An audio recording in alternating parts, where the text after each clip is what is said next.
It's a clerical error, Ewan. And frankly, it's offensive that you'd try to hold the company hostage for 47 grand over a typo. So sign the amendment or hand over your badge. That was how 18 years of loyalty evaporated in a single breath. There was no preamble. There was no polite conversation about the weather or the quarterly projections. There was just the flat, sterile hum of the air conditioning and the piece of paper sliding across the laminate table toward me. I'd love to know where you folks are tuning in from today. Drop your city or country in the comments below. It's always amazing to see how far these stories travel. My name is Ewan.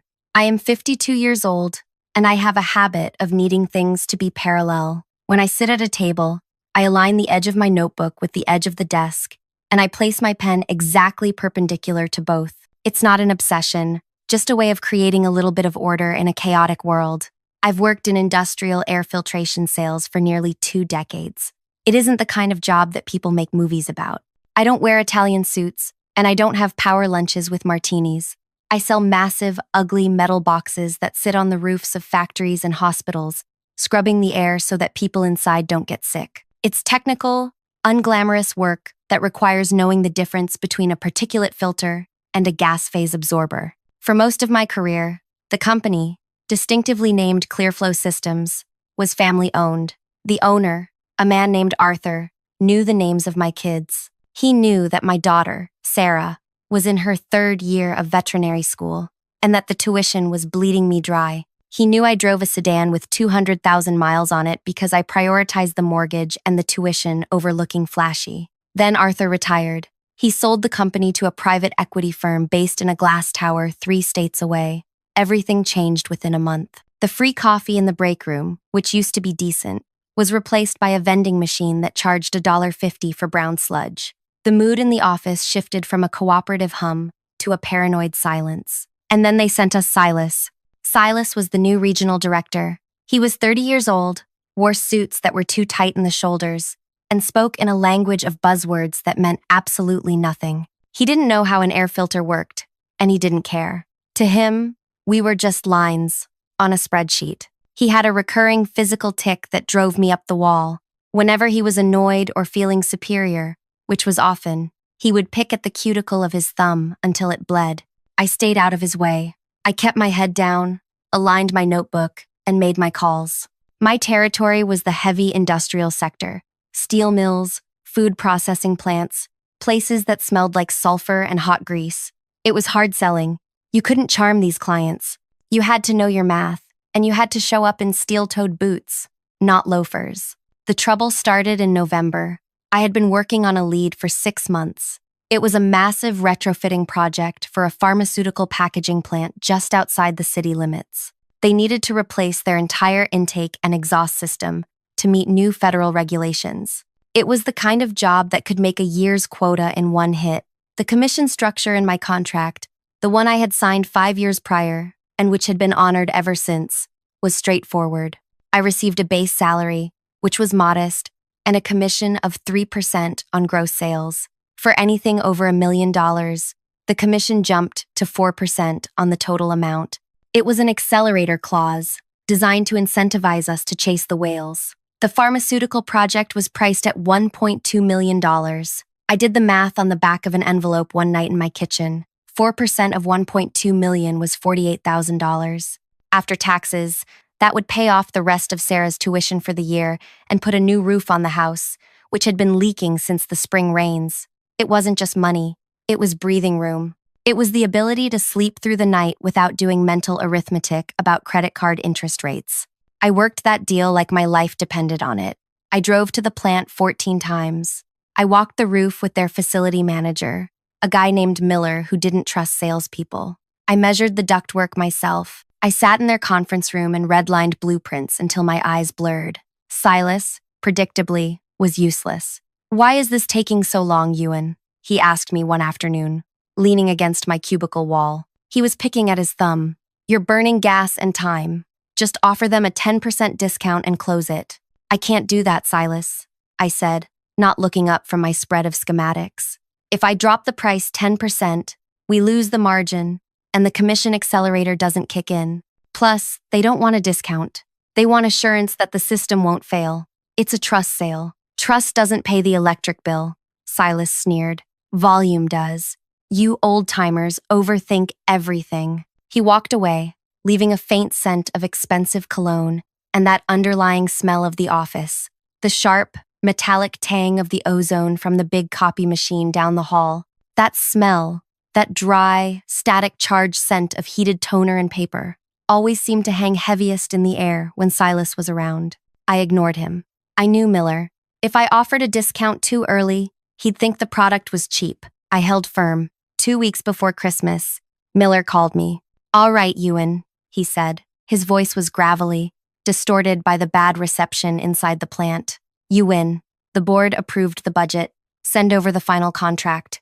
I hung up the phone and sat there for a long time. The office was quiet. The fluorescent lights hummed overhead. I took my pen, a heavy stainless steel Parker jotter that I'd had for a decade, and clicked it once. It was a solid mechanical sound. Click. Done. I prepared the paperwork. I checked every figure. The total contract value was $1,178,000. The commission was exactly $47,120. I submitted the signed contract to the billing department. I saw the sales log update on the shared server. My name, the client's name, and that beautiful 7-figure number. Silas walked by my desk an hour later. He stopped. He looked at the screen, then at me. He didn't smile. He didn't say good job. He just frowned, picked at his thumb, and walked into his office, closing the door. That should have been my first warning. The pay period came and went. I checked my bank account. The base salary was there. The commission was not. I told myself it was a processing delay. These things happened, especially with a deal this size. I waited another 2 weeks. The next pay cycle arrived. Still nothing. I walked down the hall to the HR office. The HR manager was a woman named Brenda. Brenda had survived the acquisition by making herself invisible. She was nice enough, but she had the nervous energy of a prey animal, constantly scanning for hawks. "Hey, Brenda," I said, leaning on her doorframe. "I think there's been a glitch with the commission for the pharma project. It's been a month." Brenda didn't look up from her keyboard. She kept typing, her shoulders hunched. "You need to talk to Silas, Ewan." "Silas? Why?" "It's a payroll issue." "It's not a payroll issue," she said, her voice dropping to a whisper. She finally looked at me, and I saw genuine pity in her face. "Just talk to Silas." He put a hold on it. A cold feeling started in the center of my chest. Not a sudden drop, but a slow, creeping freeze. I walked back to my desk. I aligned my notebook. I aligned my pen. Then I got up and walked to Silas's office. The door was open. He was on the phone, laughing at something. He saw me, held up a finger, and finished his call with a leisurely pace that was clearly a power move. He hung up and swiveled his chair toward me. "Ewan, what's up?" "The commission for the pharma deal," I said. "Brenda says you put a hold on it." "Ah, that?" He leaned back, clasping his hands behind his head. "Yeah, we need to discuss that. There's a problem with the calculation." "There's no problem," I said, keeping my voice level. 3% base, 4% over $1 million. The contract is over $1 million. The math is simple. "Well, see, that's the issue," Silas said. He sat forward, his face composing itself into a mask of fake concern. "The private equity partners, the folks upstairs, they've been reviewing legacy contracts. Yours is a legacy contract, Ewan. The accelerator clause. It's not sustainable. It was a mistake in the original drafting years ago. We can't pay 4%. It wipes out our profitability on the unit overhead." "It's in my contract," I said. "It's been honored for 5 years." "It was an error," he repeated, harder this time. "We're correcting it. We're going to pay you a flat 2%. That's the new standard for the sales team." I did the math instantly. 2% of 1.1 million was roughly 23,000. He was trying to cut my pay in half. "You can't do that," I said. "I sold that job based on the incentive. I put the work in. You can't change the terms after the deal is signed." Silas sighed, as if I were a slow child. "Ewan, listen to me. The company is restructuring. We need team players. If we pay you that 47 grand, we have to cut budget elsewhere. Maybe lay off a tech. You don't want that on your conscience, do you?" It was such a transparent, manipulative lie that I almost laughed. But I didn't laugh. I thought about the tuition bill sitting on my kitchen counter.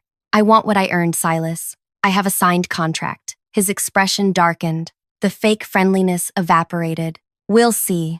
I'll run it up the flagpole. He dismissed me with a wave of his hand. I went back to work, but the focus was gone. I spent the next 3 days in a fog of anxiety. I pulled out my copy of my employment agreement from my file cabinet at home. I read it. The language was clear. Accelerator clause effective immediately upon gross sales exceeding. There was no ambiguity. On Friday afternoon, at 4 p.m., an email landed in my inbox. Subject, urgent, contract amendment. It was from HR, CCing Silas. Please come to the conference room immediately. I grabbed my notebook. I grabbed my steel Parker pen. I walked down the hallway. The smell of ozone from the copy room was intense today, sharp and stinging in my nostrils. It reminded me of the electrical storms we used to get in the summer, the kind that broke the heat but left damage in their wake. I walked into the conference room. Silas was there. Brenda was there, looking at her lap. And there was a third person, a lawyer I didn't recognize, a man in a gray suit who looked bored. Silas didn't offer me a seat. Sit down, Ewan, he said. I sat. I placed my notebook on the table. I aligned it with the edge. I took out my pen and set it down, parallel to the notebook. We've reviewed your situation, Silas said. He pushed a document toward me. It was a single sheet of paper, densely packed with text. This is a mutual agreement to modify your compensation plan, retroactive to the start of this quarter. It standardizes your commission to 2%. It corrects the clerical error in your legacy contract. And if I don't sign it? I asked. Silas smiled, but it didn't reach his eyes. Then we have to terminate your employment for cause, insubordination, refusal to accept company policy. And if we fire you for cause, Ewan, you get 0 commission, not 2%, 0. And we'll fight your unemployment claim. You're an expensive relic, Ewan, he added, the words landing like stones. And honestly, we're doing you a favor by letting you keep the base salary at all. So just sign the waiver and stop acting like you earned that money. I looked at the paper. It was an ultimatum. Sign away $24,000 or lose the job and the entire $47,000. They knew I had a mortgage. They knew about Sarah's school. They had leveraged my life against me. The lawyer checked his watch. Brenda shifted in her seat. This is illegal, I said softly. It's at will employment, the lawyer said. His voice was dry, like shifting sand. We can change the terms of employment at any time. You can accept the new terms, or you can resign. Those are the options. I looked at Silas. He was picking at his thumb again. A tiny bead of blood was forming near the nail. He looked confident. He held all the cards. I was 52. Getting a new job in this market, at my age, with a termination for insubordination on my record, it would be a nightmare. My heart was hammering against my ribs, a frantic, caged rhythm. I needed that money. But more than that, I needed the job to keep paying the bills while I looked for something else. If I walked out now, I lost everything. I need to read it, I said. It's standard boilerplate, Silas said, annoyed. Just sign it. I read everything I sign, I said. It's how I do my job. Silas rolled his eyes and checked his phone. Fine. You have 5 minutes. I have a tea time. I picked up the document. I adjusted my glasses. I began to read. The document was titled Compensation, Adjustment, and Release of Claims. It was nasty. It stated that I acknowledged the previous commission rate was an error. It stated that I agreed to the new rate of 2%. It stated that I waived any right to sue for back pay. It was a total surrender. I read slowly. The room was silent, except for the hum of the ventilation and the wet sound of Silas worrying his cuticle. Paragraph 1, definitions. Paragraph 2, the new rate. Paragraph 3, the waiver. I got to the bottom of the page. There was a section for employee remarks, addendums, followed by the signature line. It was a small box, usually meant for things like copy received or minor clarifications. My mind was racing. I felt a surge of anger so hot it almost made me dizzy, but I forced it down. I forced it into the cold, logical part of my brain, the part that organized papers and calculated airflow resistance. They were arrogant. They were lazy. Silas was checking his phone. The lawyer was looking out the window. Brenda was staring at her shoes. They weren't watching me. They were just waiting for the result. I gripped my pen. The heavy stainless steel felt cool in my hand. Do you have a problem with paragraph 4? I asked, pointing to a random section. Silas didn't even look up. It's standard, Ewan. Just sign. Okay, I said. I'm signing. I lowered my head. I moved my hand to the paper. I didn't sign immediately. Instead, I moved my pen to the blank lines in the remarks section. I wrote quickly. My handwriting is small, precise, and very legible. I wrote one single sentence, a sentence that changed the meaning of the entire agreement. Then, below that sentence, in the designated box, I signed my name, Ewan J. Miller. I capped my pen. The click sounded loud in the room. Done? Silas asked. Done, I said. I slid the paper back across the table. Silas didn't read it. He didn't even glance at the text. He saw the signature at the bottom, smirked, and snatched the paper up. See? Was that so hard? He stood up, handing the paper to Brenda. File this. Process his check for the 2%. Ewan, get back to work. He walked out of the room without looking back. The lawyer followed him. Brenda gathered her files. She paused for a second, looking at me with that same pity. I'm sorry, Ewan, she whispered. It's okay, Brenda, I said calmly. You just do what you have to do. She left. I sat alone in the conference room for a moment. My hands were shaking now. The adrenaline was crashing. I had just gambled everything on the assumption that Silas was as sloppy as he was greedy. I stood up, aligned the chair with the table, and walked out. I went back to my desk. I continued my work. 2 days later, the deposit hit my account, $23,000, less than half of what I was owed. I paid the immediate bills. I sent a check to the veterinary college. I kept working. I showed up on time. I made my calls. I acted like a beaten dog. Silas gloated. He would walk by my desk and make comments. Glad you got with the program, Ewan. See? Adaptation is key. I said nothing. I just cleaned my glasses and nodded. Inside, I was counting down. I needed a specific amount of time to pass. I needed the pay cycle to close completely, so that the transaction was a matter of permanent record. I needed them to feel safe. The atmosphere in the office grew worse. Emboldened by my submission, Silas started squeezing the other reps. He cut travel budgets. He changed the commission structures for the junior guys. He was tearing the department apart to boost the short-term margins, probably to secure a bonus for himself. He didn't know that inside my desk drawer, I had a photocopy of the document I had signed. Brenda, in her haste or perhaps her guilt, had left the original on the copier glass for about 3 minutes before filing it. I had walked by, seen it, and made a copy. The smell of ozone, that sharp, electric smell. It was the scent of the copy machine, and it was the scent of my insurance policy. I waited 2 weeks. On a Tuesday morning, exactly 14 days after I signed the document, I walked into the office. I didn't go to my cubicle. I went straight to the break room, poured a cup of the terrible vending machine, coffee, and then walked to Silas's office. He was there, feet on his desk, reading a sports magazine. Silas, I said. He looked up, annoyed. What now?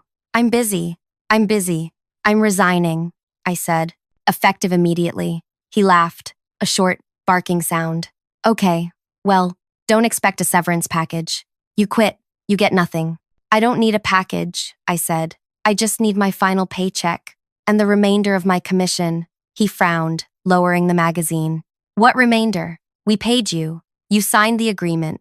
You got the 2%. I did sign the agreement, I said. But I think you should read it again. I don't need to read it, he snapped. I wrote it. Actually, I said. The lawyer wrote it, but I added an addendum, and you accepted it. I didn't accept anything, he said, his face reddening. You countersigned the file copy, Silas, and you processed the payment based on that document. That constitutes acceptance of the terms. Get out, he said. Get out before I call security. I'm leaving, I said, but I'll be sending a demand letter to legal for the remaining balance, plus the penalty fees. You're delusional, he spat. I turned and walked away. I packed my box. I took my stapler, my framed photo of Sarah, and my notebook. I left the company laptop. As I walked to the elevator, I could hear Silas shouting for Brenda. Bring me the Ewan file. Now. I pressed the down button. My heart was light. For the first time in months, I didn't feel the weight of the office on my shoulders. I felt the cool, smooth metal of my Parker pen in my pocket. I stepped into the elevator. The doors closed, shutting out the smell of ozone and stress. I knew exactly what was happening upstairs. I knew Brenda was frantically pulling the file. I knew Silas was snatching it from her hands. I knew his eyes were scanning the page, looking for the signature, and I knew the moment he would see it. Because what I had written wasn't just a complaint, it was a contractual clause. And because they were too arrogant to read it, and because they had acted on the contract by paying me the lesser amount, they had legally bound themselves to my terms. I walked out to my car, put my box in the passenger seat, and drove home. I made a sandwich. I sat on my porch. About an hour later, my phone rang. It wasn't Silas. It was the lawyer. "Mr. Miller," he said. His voice wasn't dry anymore. It was tight, controlled. "We have your personnel file in front of us." "Good afternoon," I said pleasantly. "We see an irregularity in the signed document." "No irregularity," I said. "It's very clear. It's in the remarks section, right above the signature line. You added a sentence." "I did. And your client accepted the contract by processing the payment and continuing my employment for 2 weeks under those terms. That's performance of contract." There was a long silence on the other end of the line. "What do you want?" the lawyer asked. "I want you to honor the agreement," I said. "The full agreement." The silence stretched again. I could almost hear them sweating. I could imagine Silas in the background, his face purple, picking at his thumb until it was raw. I hung up. I knew the fight wasn't over, but I knew I had them. I had turned their own weapon, the paperwork, the bureaucracy, the sheer indifference to detail, against them. Now, I just had to wait for the check. But to understand why they were so terrified, you have to understand exactly what I wrote. It wasn't just a demand for money. It was a trap that triggered a specific audit clause that the company's own compliance handbook required.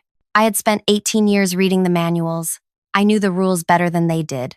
The next morning, I didn't go to work. I sat at my kitchen table with a cup of good coffee, the stuff I brewed myself, and waited. At 10 a.m., a courier arrived. He handed me a large envelope. It wasn't a check. It was a cease and desist letter. They were going to play hardball. They were claiming fraud. They were claiming I had defaced company property. They were threatening to sue me for the $23,000 they had already paid. I read the letter. I aligned it with the edge of the table. I took out my pen. I smiled. They really didn't get it. They thought this was about a sales commission. They didn't realize that by challenging the contract now, they were opening a door they would desperately wish they had kept shut. I picked up my phone and dialed a number. Not a lawyer, not the labor board. I dialed the number for the State Inspector General's Office for Public Works. "Hello," I said when the receptionist answered. "My name is Ewan Miller. I'd like to report a violation of federal contracting compliance regarding the Redstone Pharmaceutical Project, and I have the documents to prove it." Because that was the other thing about the pharmaceutical deal. It wasn't just a commercial job. It involved government grant money for green energy upgrades. And to get that money, the contractor, Clearflow Systems, had to certify that all labor practices and compensation structures met specific federal standards. By illegally altering my commission to avoid paying a prevailing wage equivalent, they hadn't just stiffed me, they had committed grant fraud. And the sentence I added to the contract? It was the key that locked them into that fraud. I took a sip of my coffee.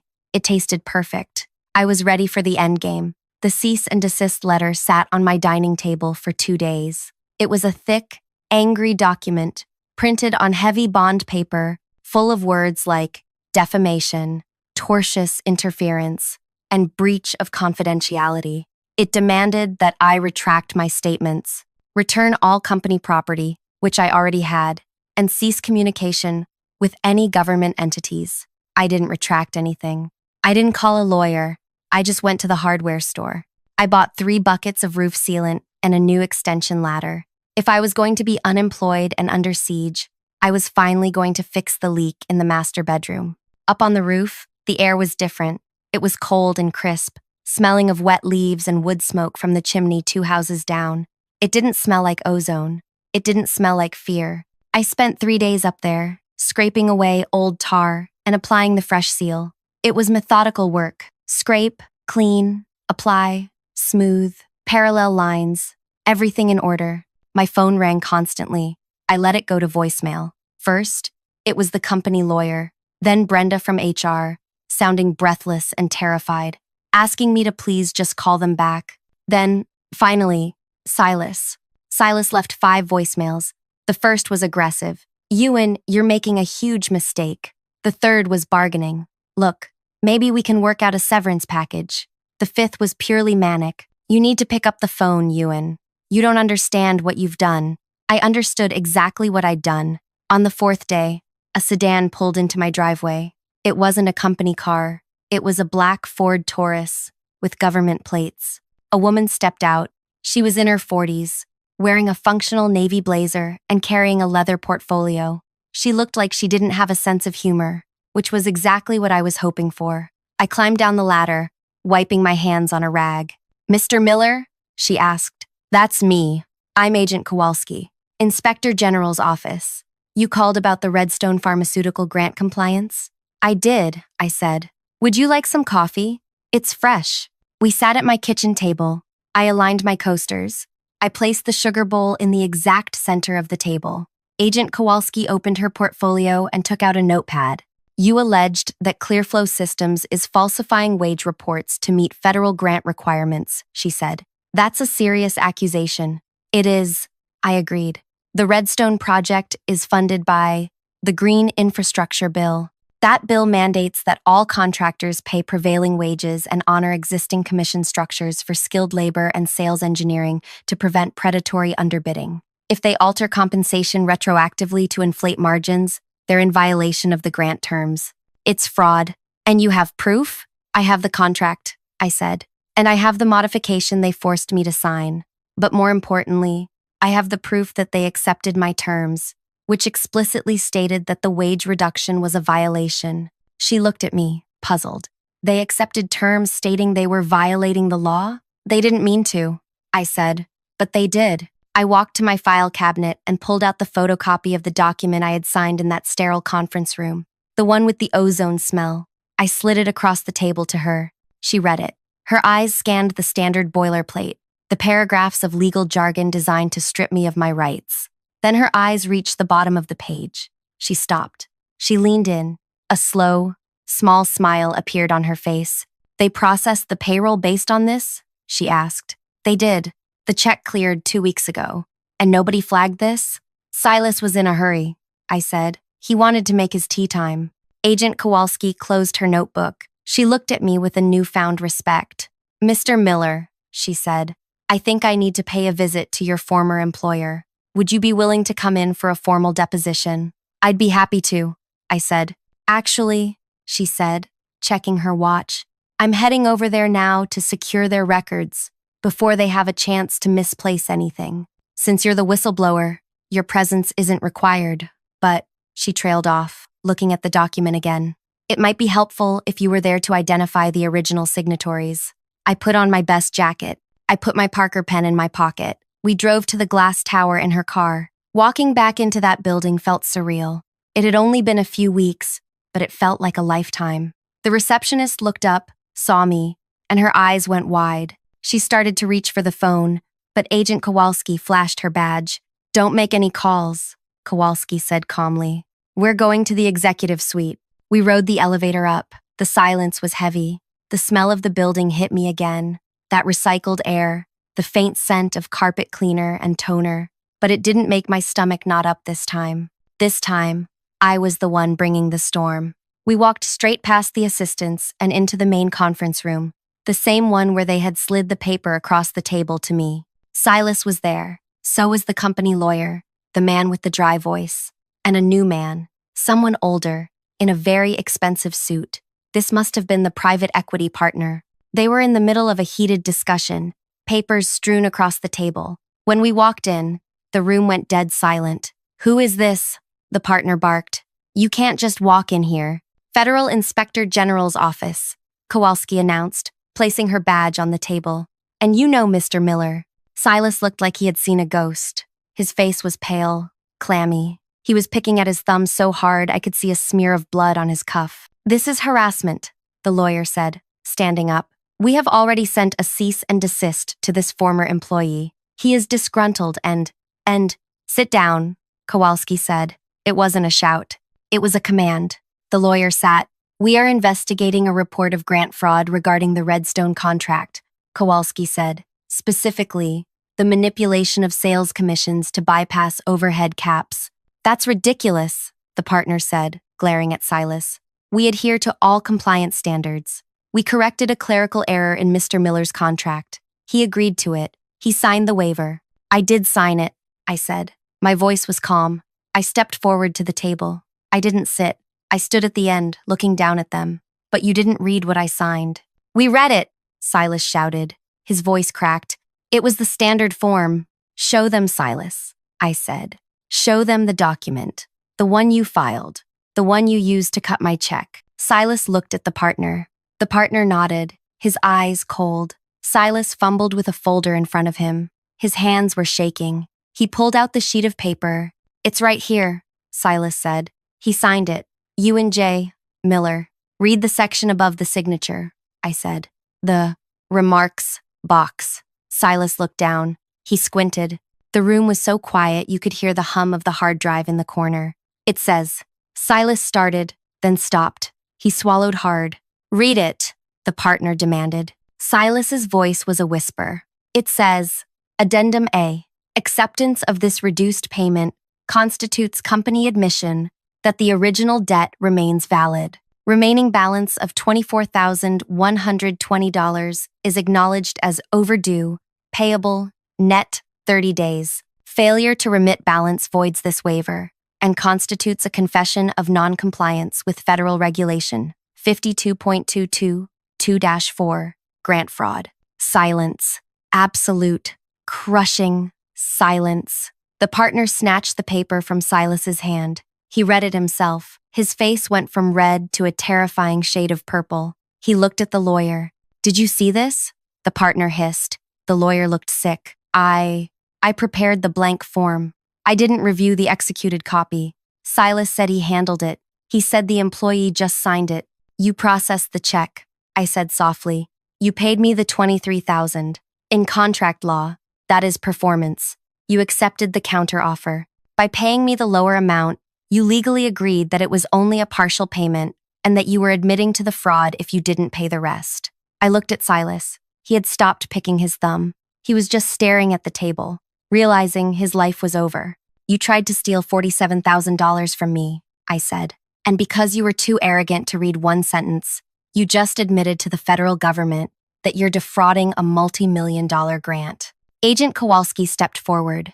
If that document is the basis for your payroll records, she said to the partner, then you have legally certified that you are in non-compliance, which means the Redstone grant is immediately suspended pending a full audit. We'll be seizing your servers now.